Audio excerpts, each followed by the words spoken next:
សួរអរគុណព្រះអង្គសូមប្រាប់ទានពរឥឡូវនឹងចូលមកវគ្គខ8ទៀតហើយយើងអានខ9ហើយខ8ឥឡូវនឹងចូលដល់ខ9ឯពួកអ្នកដែលចង់ធ្វើជាអ្នកស្ដុកស្ដាំឃើញជាអ្នកស្ដុកស្ដាំនោះនឹងធ្លាក់ទៅក្នុងសេចក្តីលបួងនិងអន្ទាក់ហើយក្នុងបំណងជាច្រើនឃើញនៅក្នុងតែបំណងជាបំណងគិតអត់នេះមកគឺអត់គិតគេងសូម្បីតែបាយក៏គិតសូម្បីតែគេងក៏គិតដែរគិតធ្វើម៉េចដើម្បីឲ្យបានកម្រៃ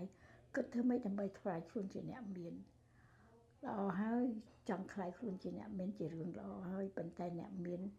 ដែលគិតគូរអាត្មានិយមសូម្បីតែសាច់ញាតិខ្លួនឯងសូម្បីតែអ្នកដែលនៅក្នុងជុំវិញខ្លួនយើងនឹងក៏យើងនៅនេះដែរនៅត្រង់កន្លែងនេះដែលថា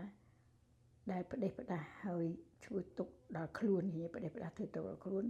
ពេលខ្លះនឹងឈឺទៀតក៏មានដែរតែសារគិតច្រើនចង់បានធ្វើជាអ្នកស្ដុកស្ដាំ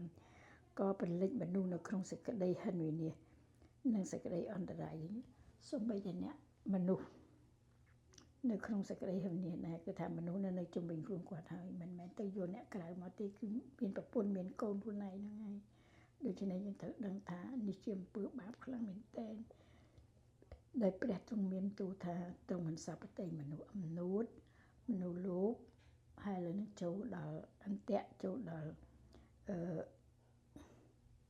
មិនបានស្គប់ចិត្តចង់ធ្វើជាអ្នកមានដូច្នេះអរគុណទ្រង់ត្រឡប់មកដល់ខ10ត្បិតការដែលស្រឡាញ់ប្រាក់នោះហើយជាមេរឹសនៃសេចក្តីអាក្រក់គ្រប់យ៉ាងដែលអ្នកខ្លះបានលាឈោងតាមហើយត្រូវលួងលោមឲ្យឃ្លាតចេញពីសេចក្តីជំនឿទាំងចាក់ទម្លុះខ្លួនគេដោយសេចក្តីព្រួយលំបាកជាច្រើនឃើញនឹងហើយជាលទ្ធផលនៃការដែលផលនៃការដែលគឺយកគេចង់បានជាអ្នកមានគេចង់បានជាស្ដុកស្ដំដូច្នេះហើយដែលជារឿងនឹងហើយដែលយើងត្រូវតែជៀសវាងឲ្យផុតពីព្រោះមានច្រើនយ៉ាងទាំងអស់ឃើញទេមានតាំងពីអន្ទាក់មានតាំងជាមេចង់បានស្ដុកស្ដំជាមេរឹសនៃសេចក្តីអាក្រក់យើងនឹងស្រឡាញ់ប្រាក់ខ្លាំងពេកជារឹសនៃការអាក្រក់ជួនកាលយើងអាចផលិតខ្លួនចង់បានពេកទៅឃើញតែវាស្រួលមិនវងដល់ទីបំផុតទៅកាន់តែជ្រៅទៅវាអាចធ្វើឲ្យយើងនឹងស្រឡាញ់ប្រាក់នឹងជាមេរឹសនៃសេចក្តីអាក្រក់គ្រប់យ៉ាងដែលអ្នកខ្លះបានឈោងតាមហើយត្រូវលួងលោមដោយឃ្លាតចេញពីសេចក្តីជំនឿព្រមទាំងចាក់ទម្លុះខ្លួនគេដោយសេចក្តីព្រួយលំបាកជាច្រើននៅពេលដែលគាត់មាន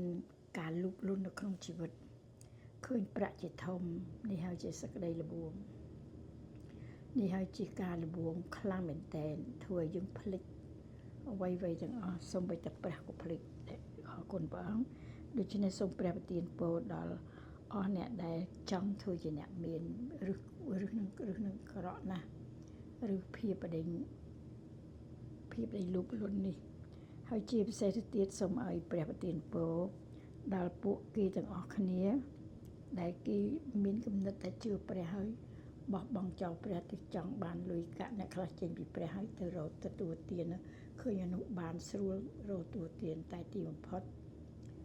អ្នកនៅជុំវិញខ្លួនក៏ហិនមានដោយសារយើងដែរនេះព្រះគម្ពីរបាននិយាយប៉ុន្តែនៅក្នុងខ10ត្បិតការដែលស្រឡាញ់ព្រះខ10ប្រធានហើយដូច្នេះនៅខ11ព្រះមានរូបតែអោសំណប់នៃព្រះអើយព្រះនៅតែមានសេចក្តីស្រឡាញ់ដល់យើងជានិច្ចព្រះនៅមានទូលថាអោសំណប់តែអោសំណប់នៃព្រះអើយចូលឲ្យអ្នករត់ជៀសចេញពីសេចក្តីទាំងនេះអរគុណព្រះអង្គហើយដេញតាមសេចក្តីសុចរិតដែលសេចក្តីគោរពប្រណិប័តដល់ព្រះអរគុណព្រះអង្គសេចក្តីជំនឿសេចក្តីស្រឡាញ់សេចក្តីខ្ជាប់ខ្ជួននិងសេចក្តីសម្លូតវិញឃើញព្រះទ្រង់ស្រឡាញ់យើងដល់ម្ល៉េះសេចក្តីស្រឡាញ់របស់ព្រះមានឥទ្ធិពលខ្លាំងណាស់ដូច្នេះបងប្អូនហើយសូមឲ្យជៀសចេញពីការអាក្រក់ហ្នឹងទៅកុំឲ្យនៅតទៅទៀត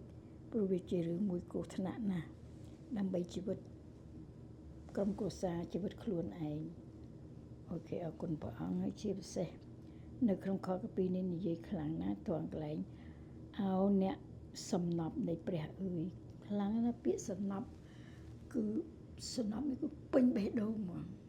គឺថាអត់ទៅណាទេគឺថាត្រង់ទោះយើងធ្វើខុសយ៉ាងណាក៏ដោយគេពីលើមកយ៉ាងណាក៏ដោយទ្រង់ទូមានយ៉ាងណាក៏ដោយតែចុងក្រោយទ្រង់មាននៅតែសំណប់នៃព្រះអើយចូលឲ្យអ្នករត់ជៀសចេញពីសេចក្តីទាំងនោះឃើញព្រះមានបន្ទូលឲ្យចេញទៅកុំនៅតវ៉ាទៅទៀតហើយដេញតាមសេចក្តីសុចរិតសេចក្តីគោរពប្រណិប័តដល់ព្រះសេចក្តីជំនឿសេចក្តីស្រឡាញ់សេចក្តីខ្ជាប់ខ្ជួននិងសេចក្តីសម្លោភវិញប្រមាណចំណុចនេះគឺល្អមែនទែនគឺថាដេញតាមគឺព្រះឲ្យយើងដេញតាមអូខេសេចក្តីសម្លោភខ11 12ចូលខំប្រឹងតស៊ូដោយការ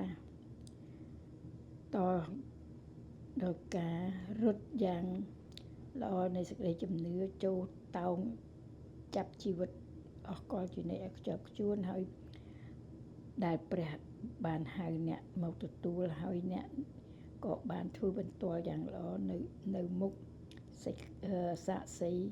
ជាច្រើនដែរឃើញទេព្រះមានបន្ទូលកន្លែងនេះល្អមែនទែនព្រះមានបន្ទូលថាចូលតោងពាក្យថាតោងគឺថាឲ្យរួចជីវិតដូចយើងលងទឹកគេបោះខ្សែទៅឲ្យឬមួយក៏បោះអីដើមអាស័យមេអាស័យទៅឲ្យយើងទៅតោងពាក្យថាតោងគឺអត់ឲ្យល្បេះហ្មងពាក្យថាតោងគឺឲ្យជាប់ហ្មងមិនមែនតោងឲ្យធ្លាក់ទេគឺតោងឲ្យជាប់ដូច្នេះពាក្យតោងនឹងមានន័យណានៅក្នុងខកពីដែលព្រះបានហៅមកទទួលហើយអ្នកក៏បានធ្វើបន្ទាល់យ៉ាងល្អនៅមុខសាក្សីជាច្រើនឃើញទេដូច្នេះព្រះមានបន្ទូលនៅកន្លែងហ្នឹងចូលតោងឃើញពាក្យចូលបានន័យថាបញ្ជាថាតោងជាប់តោងព្រះជាប់កុំឲ្យរបូតឡើយដូច្នេះសេចក្តីស្រឡាញ់របស់ព្រះសេចក្តីស្រឡាញ់ដែលមានសេចក្តីមេត្តាករុណាដល់ជីវិតយើងទាំងអស់គ្នាដូច្នេះបងប្អូនហើយសូមមេត្តាកុំបោះបង់ចោលសេចក្តីជំនឿសូមបោះបង់ការដែលលោភលន់ចង់បានព្រះជាងជីវិតអស់កលជាមួយព្រះអរគុណព្រះអង្គសូមព្រះប្រទានពរជម្រាបលាអរគុណព្រះអង្គ